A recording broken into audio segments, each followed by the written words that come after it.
Hello, hello. Welcome to another episode of Building a Leadership Mindset podcast. I'm your host, Nikki C. I am super excited for the guest we have for you today. But first, let's honor our sponsors, and that's Jose Escobar from the Connected Leaders Academy, a membership for entrepreneurs. If you're looking for a community, you can definitely check that out. We also have Rude Financial Planning with Patrick Rude for all your tax needs. He is the tax wizard. And then we also have Noah and Julie with Breathe Capital Planning, all about getting your finances right.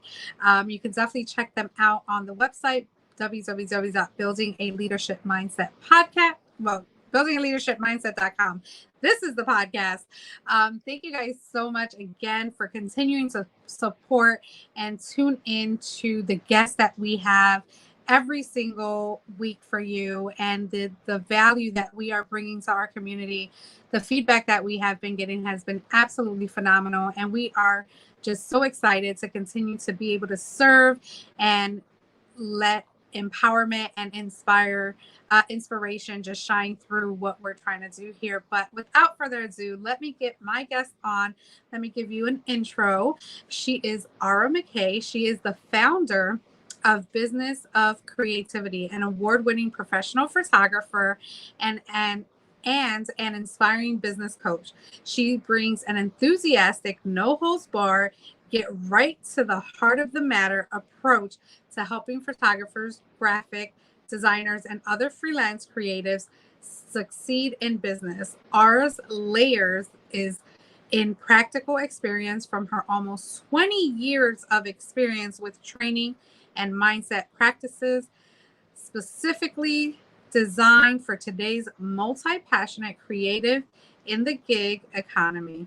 Her exceptional business training programs and group masterminds have helped hundreds of creative service-based freelancers and entrepreneurs earn more, do less, and grow business with confidence. All of my love languages: mindset, leadership, creativity, entrepreneurship.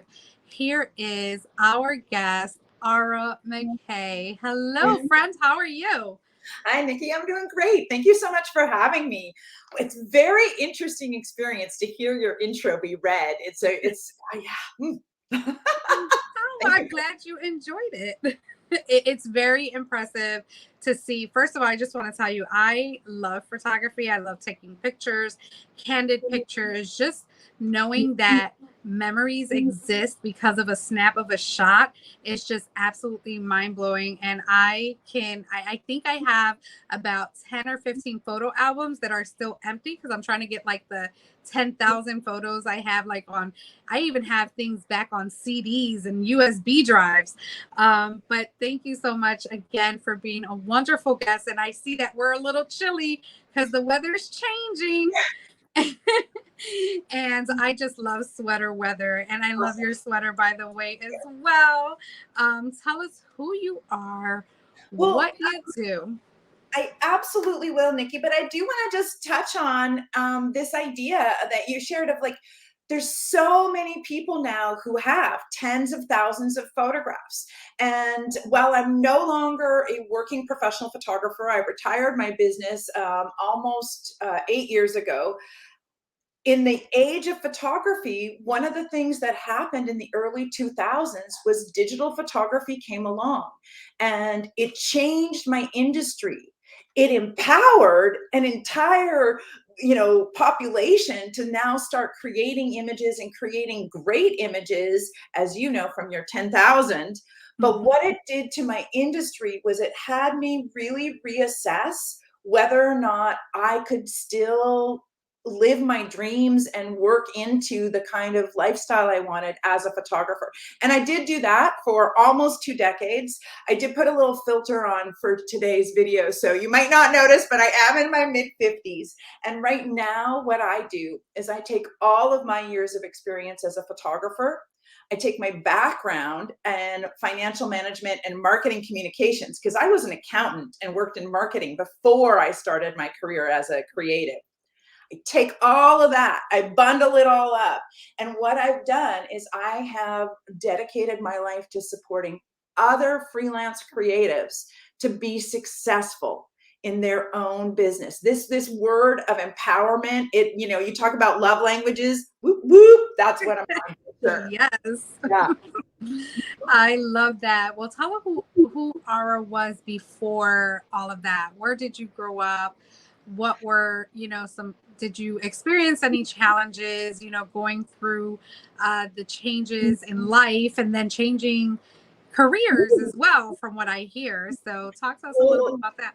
yeah, it depends on how far we want to go back. One of the things that I notice about like who we show up as in our lives, and especially for those of us that are solopreneurs, where we are the service provider, where, you know, we are the personal brand and it's us that's giving back to the community, that there can be several different iterations of where does that person who is in this seat right now having this conversation come from. And so a part of it comes from growing up with amazing parents. Like truly, they thought I could do anything and I'm so amazing and talented and creative and all. And you would think that that would have developed into a super supportive, confident person. And in some ways it did, Nikki, but in some ways what happened was I had this burden of extraordinary. The idea that, oh, I could be anything, so I have to be something really amazing. And it's interesting because there's that sense of imposter syndrome that so many of us know, and especially women. So many of us women know, but it seemed to really impact the choices that I made. And so I decided first to become an accountant because I thought, well, at least have a real job and a solid job, and I'll have a career, and it will be great. Did I mention that my parents are artists? Hmm. So my form of rebellion was to go into corporate Canada to become, you know, the briefcase toting, trench coat wearing commuter girl that's going into the high rise. Meanwhile, my parents are, you know, living off the land, off grid, with using their firewood to boil their water. And it was a really interesting contrast for me. And over time, and with the support of a really great community and doing incredible number of hours in my own personal development, eventually I had the courage to step into my own dream of being a professional photographer, which took a lot, especially since I was stepping away from accounting. And I actually had an intern career in marketing because I thought, okay, well, that's a little bit more creative. Like, you know, just those little baby steps that we can take towards our dreams and towards our vision. So eventually, what that did was it led me to a fabulous 20-year career as an international award-winning photographer. And while I loved that, as I moved into my 40s and 50s, I didn't want to be doing that level of work anymore. And I wanted to make a bigger impact. Yes, my photography was fabulous. Yes, people got to see it and it would impact them emotionally, or it would help a business to grow or to make more money. But it felt like there was a bigger purpose, a bigger opportunity to serve not only individuals, but maybe even the world. And so I developed Business of Creativity as a way to bridge the gap between creativity and commerce. So many creatives absolutely know their craft, but haven't been given the training or the opportunity to really master their business of creativity. Other reason is because I sincerely believe that our planet needs creativity, ideas, and innovation more than ever before. We need creatives to thrive. So I'm helping them do that. That's the long story. Thank you Oh my for the goodness. listening. Absolutely. No, that was powerful. Like, you had me literally in a gaze, just ready for the next few words to come out.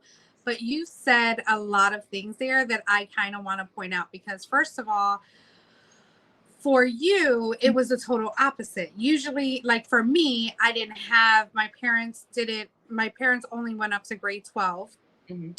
in the 70s. They didn't um work. just worked, or they lived on public assistance at a certain age because they did come disabled very young, and still had 2 kids to raise. And the way I was taught was go get a job, go to school, and um, just do it, right? And pay your bills and kind of know, like, hey, what do you want to do when you grow up? Who do you want to be? Like, what, the things I'm asking my son today, right?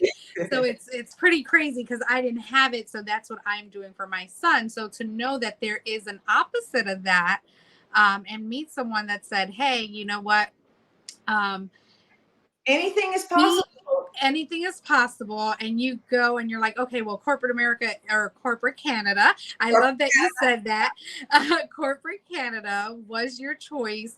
And Nikki, it really came from rebelling against my parents, and rebelling against, here's the standardization, or here's, what we see as possible. My parents are both, one of them is Harvard educated, and one of them is as Wesley School in Boston too. So both of them are super educated university scholars who chose art and creativity.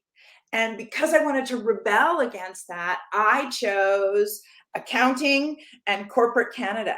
And so for you to see your own family, and if you review some of the choices that you made, a lot of our choices is, I don't want to be like my parents, or I want to be like my parents. Right. And our environment and the people that we surround ourselves really influence us, which is one of the reasons I'm so grateful to meet women like you and other women who are out there providing mentorship and providing an alternative for people to go and look at in terms of guidance, and where can we turn to learn maybe what we're not able to learn from our parents, because it's our parents are saying it. You know what I mean? Right. Yes. Hence, that is why my son is going to his first retreat this weekend, because even though he has me as a mentor, as his hero, as his guide, right, in life, he actually worked for me the last 2 summers on my business on some of the graphics, because he too is a creative. He's a coder. He's looking to create his own short, and just so many things when it comes to like composing. Like, I see so much stuff that he can do. So to have him go to his first retreat and now build what he's about to build, because he just graduated. So Awesome. So I have been that parent that has always asked him, like, hey, what is it that you want to do? What are your interests? And he was drawing since very, very young, and his craft's gotten better, right? So it's like those type of things. So to hear that, it is what, either we do want to be like them or we don't. Not that they're anything less than amazing, because they're our parents, right? Yeah. But we still have a People choice. don't have amazing parents, which is why some people were like, don't want, like, and really what I love about what you said about your son is that you really encouraged him to try on a whole bunch of different ways of finding his own passion, which is beautiful and wonderful. And what might happen is that he could be at the age of 18 going, oh my gosh, I have so many passions. How do I choose? And many of my clients come to me with that very same dilemma of, they have multiple passions and they're creative about a whole thing, and they've got so many great ideas, but what's missing is, who's going to pay me for these ideas? How do I get paid for doing work that I love? Most of my clients are already engaged in their business, and they've kind of what I call passed the wing it window threshold. Do you know the wing it window? Which is, you're just so excited, you're so passionate, that you just go for it. You don't care what happens in your business, but that energy and that passion attracts clients for a certain amount of time.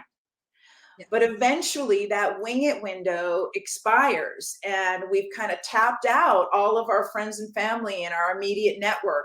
And we're ready to raise our prices because we recognize how much work it actually takes to serve paying clients.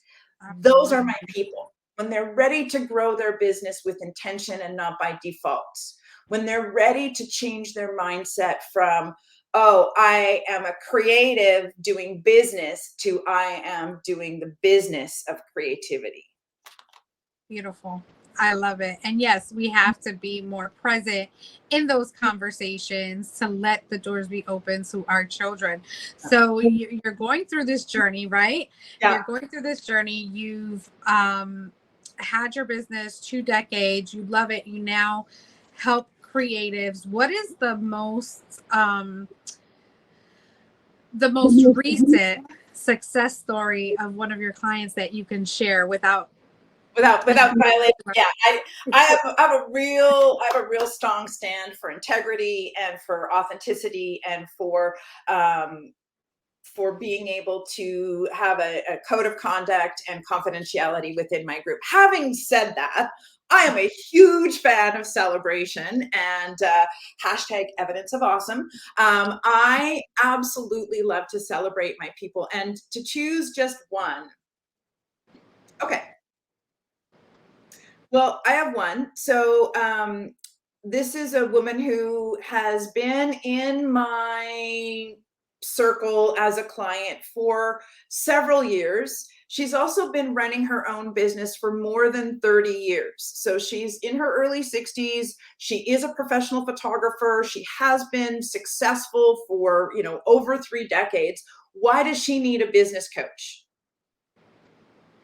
Well, her wing it window was a lot longer, and she was doing really great in her photography, but she was stalled out and kind of disenchanted and not connected to her passion anymore, and she was just kind of going through the rote of working on her business. And then of course we had an interruption in our economy that shook things up, and she was able to maintain consistent revenue throughout the pandemic, and has in fact exceeded her highest revenue year by more than 5%.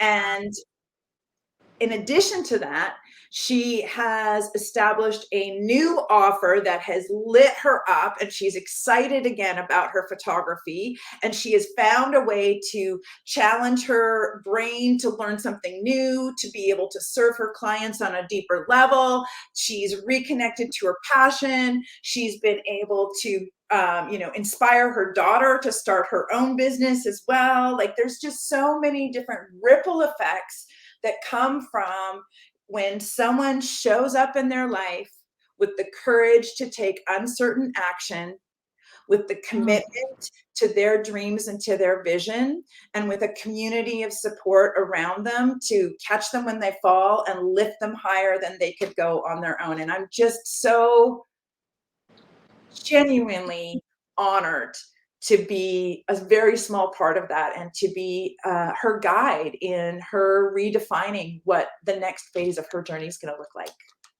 I love that. Wow. And the reason why I am just in awe of that is because I just had that experience today. Yeah. As a coach, as a community for my ladies of leadership. And I've tried to be on Facebook and post this all day because I definitely want to give the gratitude, but I'm going to do it right here recording. I'll still do the live. But when you can transform someone's mindset and perspective and show them that sky is the limit, that your worth is limitless, and that they can come back. Like, my messenger was blowing up this morning with a voice message of how grateful they were for being part of this community. And I can just imagine you seeing her journey from start to finish, or from where she was at when she got with you to now. And she's never finished, right? Because we never arrive. There's always more that we can do. Yeah. And it's just so beautiful to see. And I love to share those things here, because a lot of people just see the shining lights, right? The success and all of that. And now we're going to kind of go into what are some challenges that you have had to face getting this up and running to where exactly you want it to be at today. And I'm sure every day is a new day, right? And there can be some challenges, but we love to see the beautiful stories and the transformations, but we also want to know what are some challenges and how do you get through that? And how do you help your clients get through that? Well, I am going to be vulnerable here and share my personal challenges rather than share my clients' challenges, because I've been an entrepreneur now for almost 25 years, and this is the fourth business that I have, started to build. And each time the challenges are different. Every time the biggest challenge is myself. Mm. So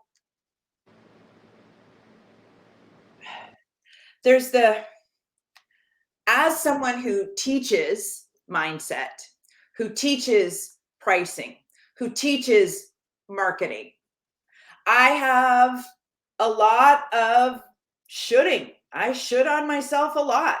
Oh, I should be doing better. Or I should do it perfectly. Or I should know how to do this better. Or my marketing should be perfect. My pricing should be amazing. Like, it's like this constant should storm on me if I let it. Mm. And so the pieces that get in my way are when I buy into a should or a have to that isn't actually aligned with who I am and what I'm doing.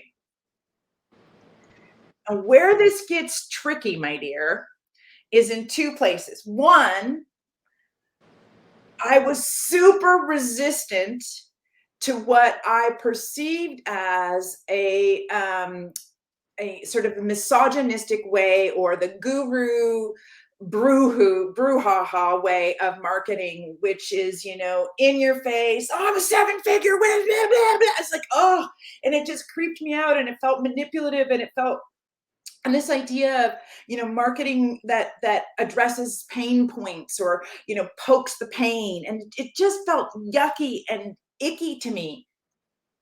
I was my own barrier to recognizing that meeting people where they're at in the pain or the frustration or the struggle or the challenge that they're having is actually a gift. Mm.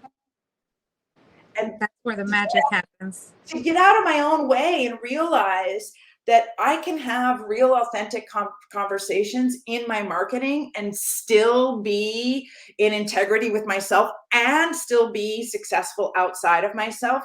It took having a community, having a coach, doing the work, looking at myself from a different perspective. So one of the things that I provide my clients with is that outside perspective, to be seen with compassion and to be held as who they are becoming, not who they have been, is a really integral part to how I support my people and how this kind of support I needed to get out of my own way.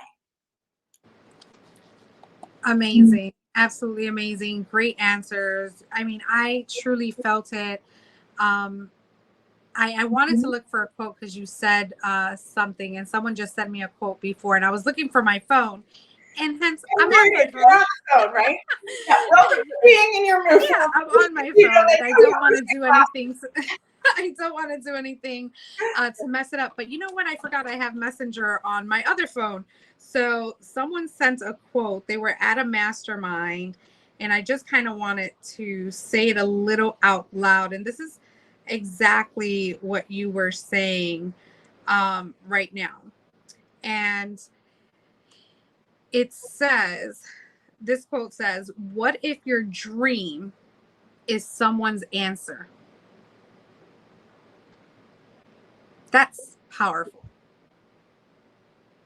And that's exactly what I just heard you say, not verbatim. Yeah. But it's really living in your purpose, and, and that we are our own self-sabotagers.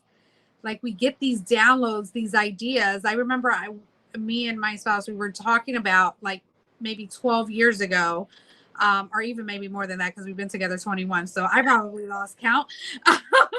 So way back when we had talked about a particular type of stroller, it should be this way, and we were gonna do get that package that they give you to kind of trademark it or whatever, or have someone build it. And literally, we just didn't do anything with it. Like 3 years later, that stroller was out there. Yeah. You can't let these ideas just linger in your mind. They're given to you for a reason. How it looks at the other end doesn't matter right now. The fact is that you got it, you write it down, you take action, and you get the people. And I love that you said it took a mentor, a coach, it took going to events, being on masterminds, and really soaking up the information that's out there. And I know people talk about investing, like, some people may not be at financially at that level. But there's books, there's Google, there's YouTube. That's our free starting spaces, right? Once you get comfortable with kind of getting to understand and you build that, whatever that is, and you get a coach, what are your thoughts on that? I'm so glad you asked, because I've been having this debate with myself, and I've been noticing that one of my frustrations is, and something that breaks my heart, is I see people who need my services and they don't yet see the need. They think, oh, I can DIY this. Oh, I can figure this out. And so they are taking these free webinars and the free master classes and downloading it on YouTube. And I absolutely believe that there is some great stuff out there. And for sure, if all you need is a little bit of a nugget or something that is tactical, like how do I figure out my hashtags or how do I do this? Sure, maybe YouTube is the place to go. But figuring out a strategy for your business, or figuring out like what your vision and mission statement is, or really doing the work to build a successful business, will take you so much longer if you are just trying to, cherry pick pieces over here. And I think that that's a reflection of our culture right now, our North American culture, that has been inundating us with, oh, you can DIY it. Oh, just do it yourself. And so I think that there's a lot of entrepreneurs who have this, it's always been, oh, I wear all the hats as a solopreneur. But now there's almost like this guilt trip out there. Like, you have to do it all. Like, oh, you're not on this platform. Oh, you're not on that platform. So it feels like a little bit that entrepreneurs and freelancers have been fed a false truth. They've been fed this myth that because you can do it all, you should. And for creatives, right? Should. Yeah. That's a very triggering word for me. And as creatives, there is the feeling like, well, I can do photography and graphic design and copywriting and this and this. So I should try to do it all. And this culture of do it yourself and do it all, I think it's really, it has costs. We're overwhelmed. We're burnt out. We're disconnected from our passion. People are giving up. They're deciding to go back to corporate because it's just miserable there, because in their hearts, they're entrepreneurs. So I believe there's a time and a place for free, 100%. I also believe that there's a time and a place for investment.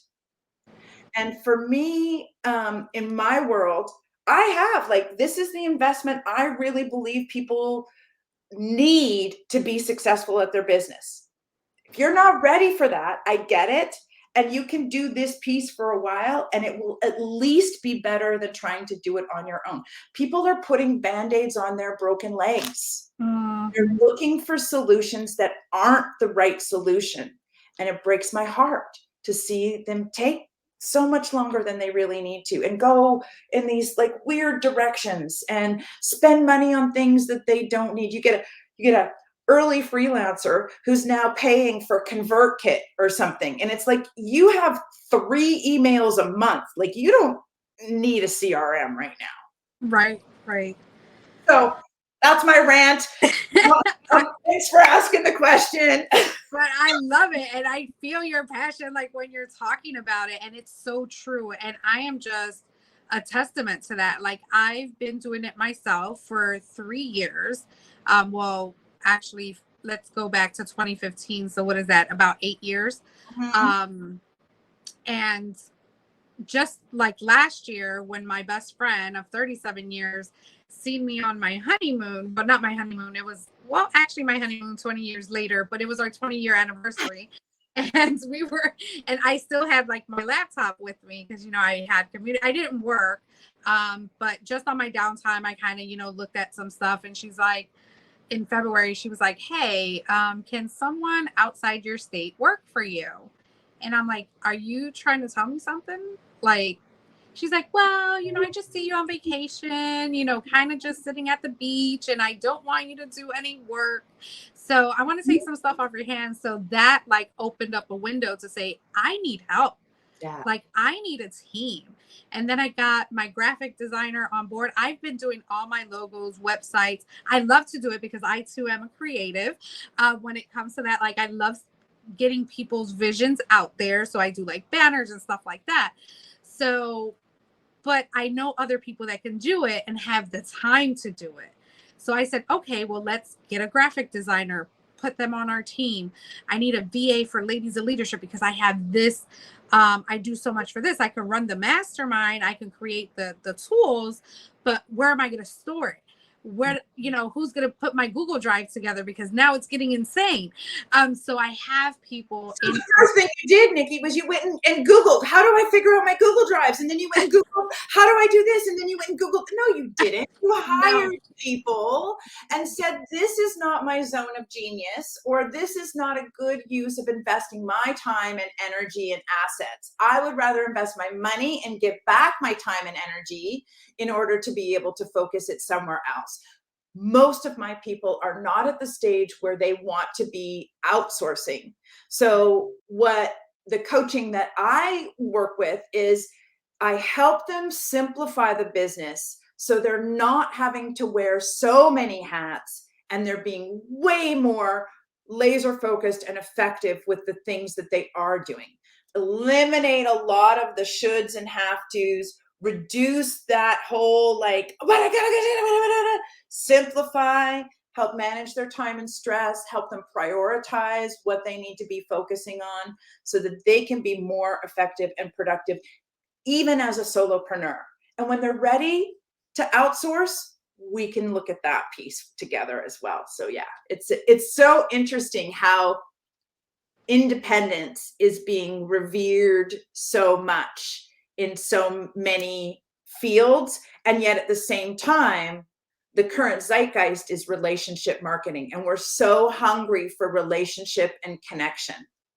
Yes, absolutely. I just told some people that I was in the shipping business, relationships, mentorships, entrepreneurship, I love it. um, I love it. fellowship, friendship, all of the above. I am not in like a convincing business. I just want to motivate, empower, pour into my community so that they can know that more is out there. Yeah. And you have to be aligned and in community with a group. You can't do this alone, and get those coaches that are going to actually identify those areas that you need the expertise in, right?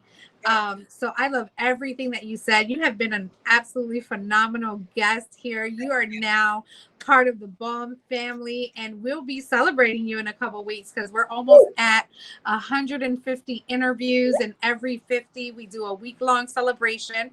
So you'll definitely be receiving that. But I just really, Ara, I learned some new things about you. I love your smile, love your wit, but it comes from your heart. And that's the most important piece. And the experience definitely shows, it exudes through you, just the light that you have when you talk about what you do and how you do it. And it's just beautiful to watch. I may have to tap into that since my son is a creative and see how you can work together. So we're going to have to definitely have a follow-up conversation and how we can continue to support each other. I want to absolutely thank you for pouring into this community. But I am going to give you the floor for your last words. What do you want to tell our audience, and what do you want to leave them with? Well, thank you so much, Nikki. I really do appreciate this opportunity to even reflect on my own journey a little bit, because I don't always talk about my own experience. So thank you for that opportunity. And absolutely have your son check out my YouTube channel, because there's lots of tips there and videos that he can use to really help guide him in his creative journey. The last thing that I want to share with your audience is something that I didn't really realize so clearly for a really long time. Like, I kind of knew it, but I didn't really articulate it. And once I articulated it and realized it, it made everything else make sense. And it guided me to what was actually possible in my world. So I want to share this with your community. And this is the 3 core beliefs for success, no matter what you're going to do. Success as a parent, success as a child, success in business, whatever it is. These are the 3 core beliefs that will help you to actually achieve what you want to achieve in your life. Anything you want to achieve in your life. Number 1, the belief that it's possible. If you don't believe that whatever your dream is even possible, that there's like nobody in the world who has ever done it, like it's an impossible thing to happen, it's pretty hard to be successful at it.